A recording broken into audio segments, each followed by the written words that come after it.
예수를 믿는 복음을 간략하게 아주 명료하게 전할 줄 알아야 합니다. 여러분 다 전하시죠? 예수님이 나의 죄를 짊어지시고 십자가에 죽으셨다는 사실을 믿으면 누구나 모든 죄가 사함을 받고 하나님의 자녀가 되는 축복이 있다는 사실을 믿는 것입니다. 그러나 이 십자가의 복음에는 예수 믿는 믿음의 비밀 속에는 우리의 죄가 사함을 받는 정도만 아니고 더 놀라운 비밀이 있습니다.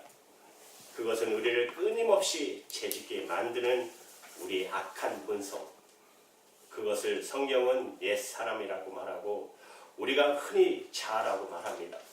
이 옛사람이 예수님이 십자가에 죽으실 때에 함께 예수님과 함께 죽음으로 처리가 되었고, 그리고 우리는 이제 예수님이 우리 마음에 오셔서 우리의 생명이 되시고 우리의 주님이 되셔서 예수님으로 인하여 변화된 삶을 살아가는 것이 예수 믿는 속에 담겨있는 비밀, 예수 믿는 속에 담겨있는 비밀입니다.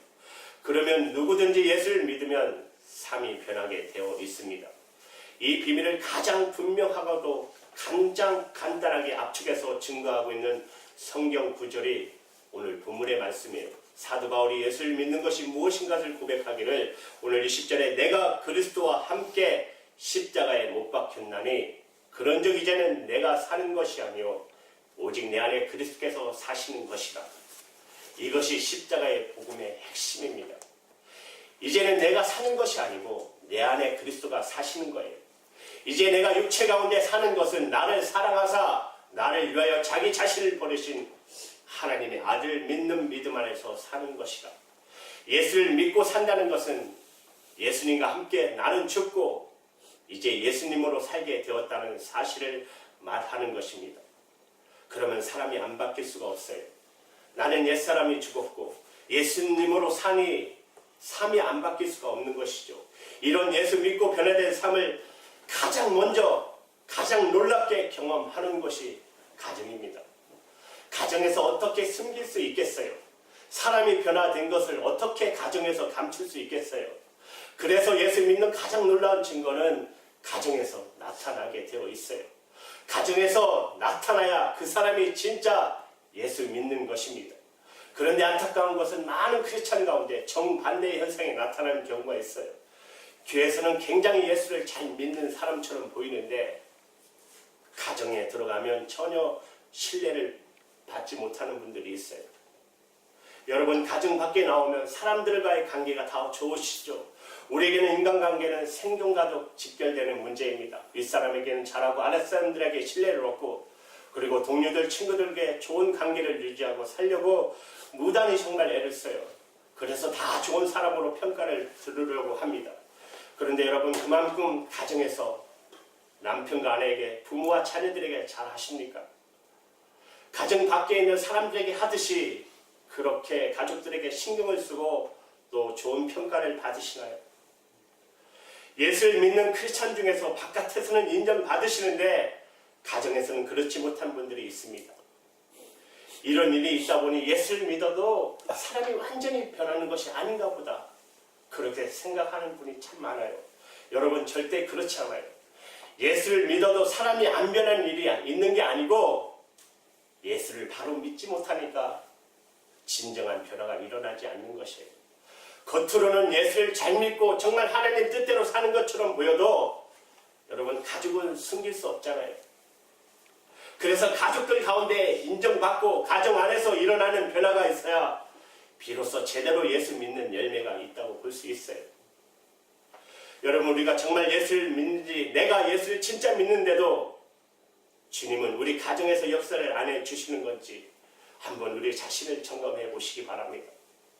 여러분, 저와 여러분은 자기 자신에 대해서 여러 가지 생각이 있으실 거예요.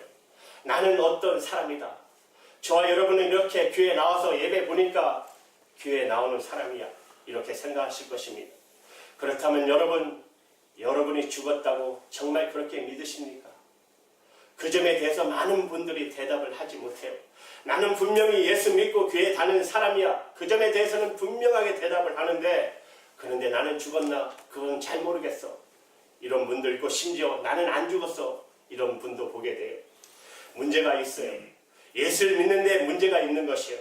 예수를 믿어도 나는 왜 안 변화가 아니고 예수를 믿는다는데 문제가 있는 것입니다. 분명히 오늘 말씀을 보신 것처럼 예수님을 믿는다는 것은 내가 그리스도와 함께 십자가에 못 박혀 이제는 내가 사는 것이 아니고 이제는 예수님이 내 안에 사시는 것이다. 이것이 예수를 믿는 것입니다.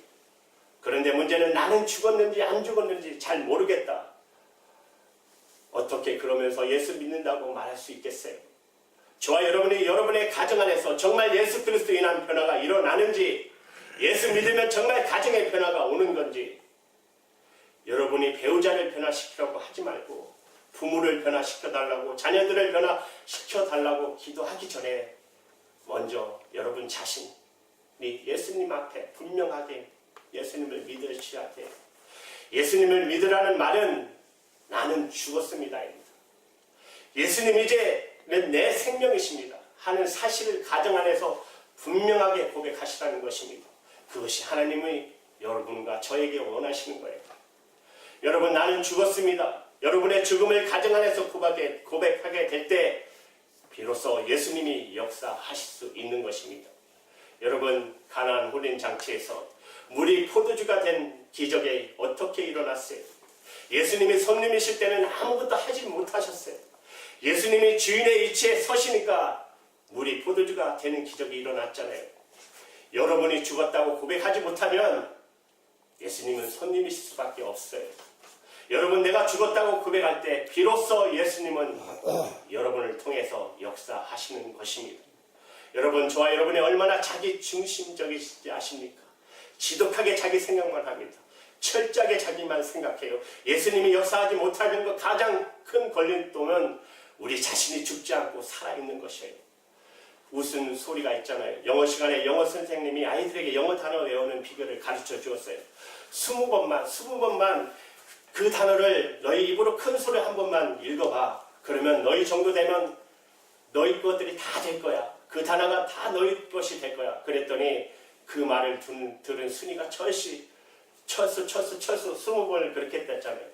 20번만 부르면 자기 것이 된다고. 그러니까 웃지 않았잖아. 이해를 못하시는 것 같아. 아무튼 무슨 말을 들어도 다 자기 중심으로 해석하는 거예요. 자기가 원하는 대로. 여러분, 아내는 남편에게 순종하라고, 남편은 아내에게 사랑하라고. 이 가정의 부부 사이 행복의 비밀 열쇠입니다. 어떤 부부도 이 말씀 안에서 행복하지 않을 부부가 없어요. 그런데도 그 놀라운 말씀조차도 여러분 부부싸움의 원인이 되잖아요. 다 자기 중심적으로 해석하는 거예요. 당신 순종하라고 그랬잖아. 아내가 뭐라 그래요? 아니, 이게 사랑이에요? 이렇게 우리 싸우잖아요. 솔직히 가정에서 행복을 위해 주신 이 말씀조차도 내가 죽지 않으면 싸움거리밖에 안 돼요. 왜 죽어야 합니까? 우리 자신이 문제의 덩어리고 제 덩어리이기 때문에 그래요. 여러분이 가정 안에서 가장 자신이 어떤 존재인가를 정확하게 알게 됩니다. 하나님이 우리에게 가정을 주신 이유 중에 하나라고 저는 생각합니다. 만약에 우리가 가정이 없었다면 내가 어떤 존재인지 몰랐을 것이에요. 여러분, 가족들끼리 같이 지내면서 여러분 자신을 먼저 볼 줄 알아야 돼요. 남편, 아내를 보고 부모, 자녀를 보지 말고 우리 자신을 볼 줄 알아야 돼요. 가족들은 여러분을 보는 거울일 뿐입니다. 제가 아는 어느 목사님이 이런 고백을 하셨어요. 중학생 때 자기 목회를 열심히 하셨는데 중학생 딸이 어느 날 자기를 찾아와서 하는 말이, 아빠, 나는 다른 교회 가면 안 돼요. 이렇게 하더래요. 자기가 목회하고 지금 교회 하고 있는데 딸이 자기한테 찾아와서, 아빠, 나는 다른 교회 가면 안 돼요. 우리 목사님이 너무 충격을 받았어요. 왜 그러니? 그러니까 아빠가 너무 무섭다라는 거예요. 그때 아빠가 너무 무섭다라는 거예요. 그때 목사님이 충격을 받으셨어요. 교회에서와 가정에서 모습이 이렇게 차이가 난다는 그것을 깨닫고 목사님이 너무 충격을 받았어요. 사랑하는 여러분, 저도 그래요. 아직도 어머니에게, 정말 아버지에게 진지하게, 겉으로는 모르겠어요. 속으로는 감사합니다, 사랑합니다, 정말 말하지 못했어요. 저는 아내에게도 사랑한다는 고백을 못했어요. 솔직히 젊었을 때 부부끼리 모여서 막 같이 대하고 그러면 입에다가 뭐 싸서 넣어주고 이러는데 왜 저러나. 스스로 뭐 사랑한다는 고백을 하는데 저는 못했어요. 너무 쑥스럽다고요. 마음속 깊이 사랑은 마음속 깊이 하는 거지 뭐 그렇게 할 필요가 있나 그렇게 하고 생각하고 넘어버렸어요. 솔직히 가끔 아내가 저한테 그래요. 나 사랑해. 그러면 속으로 하면 되지 뭘 그걸 말도 안 하잖아. 그런데 알고 보니까 제가 겉으로는 온순한 것 같은데 굉장히 고집이 강한 사람이고 마음 굳어있는 사람이에요. 사랑합니다. 이런 고백을 못해요. 이게 나의 현실임을 알았어요. 가족이 있었기에 비로소 저를 안 겁니다. 여러분도 여러분들의 가족이 여러분을 보여주는 거라는 사실을 명심해야 합니다. 여러분 자녀들이 말을 안 듣고 그래서 자녀들에게 화를 내고 크게 야단쳤다고 한다면 그러면 여러분 보셔야 돼요. 내가 이런 정도쯤으로 화낼 수밖에 없는 그런 존재구나. 내가 그런 존재구나. 이 정도도 받아주지 못하고 내가 큰 소리로 내는 그런 사람이구나. 물론 자녀들에게 잘못은 있겠었죠. 그러니까 야단을 쳤겠죠. 그러나 부모라고 하는 아버지라고 하면서 어머니라고 하면서 여러분 자신도 그런 일을 통해서 여러분이 어느 정도 수준인가를 보여주는 거예요. 남편 아내에게 불만 있으십니까? 그렇다면 내가 이런 정도쯤으로 불평하고 원망하는 그런 수준의 사람이구나. 여러분 그걸 보셔야 돼요. 이것이 바로 하나님의 계획이십니다.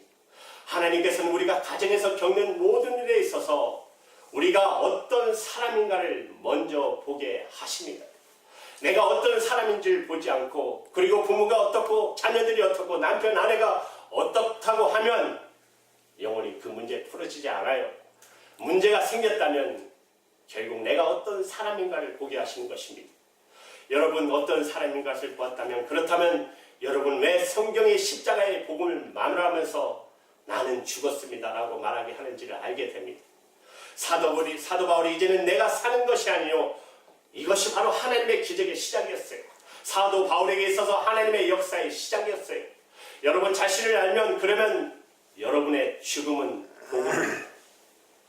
저와 여러분이 얼마나 문제가 많은 사람이고 얼마나 저와 여러분이 죄악의 덩어리고 우리 속까지 죄로 물들어 있는 존재예요. 여러분 가정에서 살아보면 다 경험하시잖아요. 저와 여러분이 얼마나 이기적이고 자기중심적이고 치사하고 솔직히 저와 여러분이 잘 아시잖아요. 예수님께서 십자가에서 내 옛사람과 함께 죽으셨다. 여러분 분명히 아셔야 합니다. 여러분이 여러분을 괴롭게 하는 것이에요. 여러분을 가정에서 힘들게 하는 것은 남편이나 아내가 아니고 자녀들이 아니고 부모님이 아닙니다. 여러분입니다. 여러분은 자신이에요. 여러분이 여러분을 끊임없이 괴롭게 만들고 있는 거예요. 나를 만족시켜줘. 나를 행복하게 해줘. 나를 이해해줘. 나를 인정해줘. 우리 안에 있는 그 욕구가 가족들을 힘들게 하고 여러분도 힘들게 하는 것이에요. 여러분 나는 죽었습니다. 정말 나는 죽었다고 하는 사실을 받아들이고 나면 문제될 게 뭐가 있겠어요. 죽었는데 자존심이 상할 것이 무엇이 있고 힘들고 좌절할 게 뭐가 있겠어요. 어떤 분은 죽는 것이 힘들다고 그래요. 그것은 자기 노력으로 하려니까 그렇죠. 하나님은 다 이뤄 놓으신 것을 우리가 믿기만 하라고 하셨어요. 예수님이 십자가에 죽으실 때 우리도 함께 죽었다고 하나님이 정하셨어요. 이미 그것을 우리는 아멘으로 받기는 하면 됩니다. 나는 죽었습니다. 이미 주님이 이뤄 놓으신 일입니다. 여러분 로마서 6장 11절의 말씀에 이와 같이 말씀하세요. 이와 같이 너희도 너희 자신을 죄에 대해서 죽은 자요 그리스도 예수 안에서 하나님을 대하여 산 자로 여길지어다. 이것이 우리가 할 일입니다. 나는 죄에 대해서 죽은 자입니다. 옛사람은 죽었어요. 그렇다고 여기라는 것입니다. 그때부터 주님은 역사하신다는 것입니다. 왜 주님이 역사하지 않으실까? 우리 가정에서 왜 주님은 역사를 안 하실까? 주님은 저와 여러분에게 원하세요. 죽음을 보여달라는 것입니다. 죽음은 모든 것을 바꿔놓습니다. 어느 여집사님이 암 수술 받으셨는데 그 집사님은 수술 받으실 때 죽음을 각오했어요. 죽을 수 있는 확률이 너무 높았기 때문에.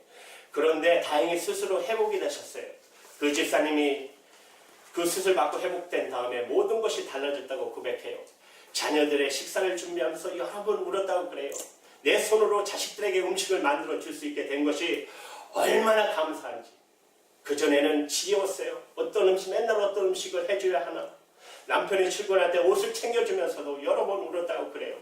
한번 죽음의 문을 건넜다가 오니까 감사하지 않는 일이 없어요. 수고하고 땀 흘려도 그렇게 감사하더래요. 여러분, 왜 십자가의 복음이 예수님과 함께 죽고 다시 사는 것을 아셔야 합니다. 모든 것 다 달라집니다. 우리가 죽을 때가 되면 다 겪을 일이잖아요. 저와 여러분이 진짜 죽을 때가 되면, 그러면 여러분의 인생에 가장 힘들었던 일조차도 가장 아름다운 추억이 되잖아요. 그런데 그것을 꼭 죽을 때 가서 우리가 깨달아야 되겠습니까? 예수님을 정말 믿고 예수님의 십자가의 복음을 제대로 믿었다면 비로소 우리의 눈이 띄어요. 그래서 예수님께서는 우리 가정 안에서 기적을 일으켜내실 때 먼저 죽음을 보여달라는 것이에요. 고린도후서 4장 10절의 말씀, 우리 이 말씀을 함께 같이 읽겠습니다. 시작. 우리가 항상 예수의 죽음을 몸에 짊어짐은 예수의 생명 또한 우리 몸에 나타나게 하려 함이니라. 아멘. 개역 개정이 좀 잘 되어 있는 것 같아요. 그래서 저는 개역 개정으로 적었는데 이건 좀 그런가 봐요. 다시 할게요. 우리가 항상 예수의 죽음을 몸에 짊어지면 예수의 생명이 또한 우리 몸에 나타나게 하려 함이니라. 예수님의 생명이 나타나기 위해서는 우리의 죽음을 짊어져야 된다고 하셨어요. 여러분, 우리 가정 변화시켜 주세요. 우리 가족 변화시켜 주세요. 그렇게 기도하지 말고, 주님, 저는 죽었습니다. 이제는 예수님 저를 통해서 역사하세요. 남편과 아내를 저를 통해서 만나주시고 자녀들을 저를 통해서 만나주시고 저는 그저 죽었습니다. 저를 써주세요 라고 주님께 내어드리는 것이 정답입니다. 열심히 산다고만 잘 되는 거 아니잖아요. 십자가의 분명한 믿음이 가정에서부터 적용이 되어야 합니다. 정말 예수님이 기도하는데도 응답을 안 해주시는 건지 아니면 아무 역사를 못하시는 건지를 이 시간 여러분 자신을 돌아보십시오. 남편 때문에 불만이신 분, 마음에 안 드시는 남편이 여러분 예수님이 남편이라면 여러분 좋으시겠죠. 그런데 여러분 나는 죽었습니다 하는 게 분명하지 않으면 예수님이 남편이라도 또 조금 지나면 예수님에 대해서 불평불만하실 거예요. 내가 죽었습니까? 되어야 예수님과 함께 사는 것이 행복한 것이죠. 여러분, 부모님에 대해서 마음에 안 드시는 분, 예수님이 부모시면 정말 좋으시겠죠. 마찬가지입니다. 여러분이 십자가에서 옛사람이 처리되지 않으면 그러면 예수님도 불만이에요. 보십시오. 이스라엘 백성들, 그 좋으신 하나님 광야의 길을 걸어가실 때 구름 기둥으로 불 기둥으로 인도하시고 만나와 메추리를 내시며 의복이 헤어지지 않았어요. 신발이 닳지 않았어요. 몸이 다 건강했어요. 그런데도 불평불만하다가 광야에서 다 죽어갔잖아요. 예수님과 함께 집에 같이 사시면 좋겠죠. 예수님 모시고 사시면 좋겠죠. 그런데 예수님을 그냥 손님으로 여기면 이처럼 불편한 일은 없을 것입니다.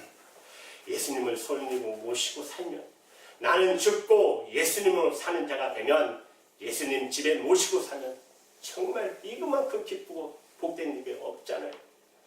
여러분이 나는 죽었습니다라고 분명히 준비가 안 되면 예수님이 역사를 못 하십니다.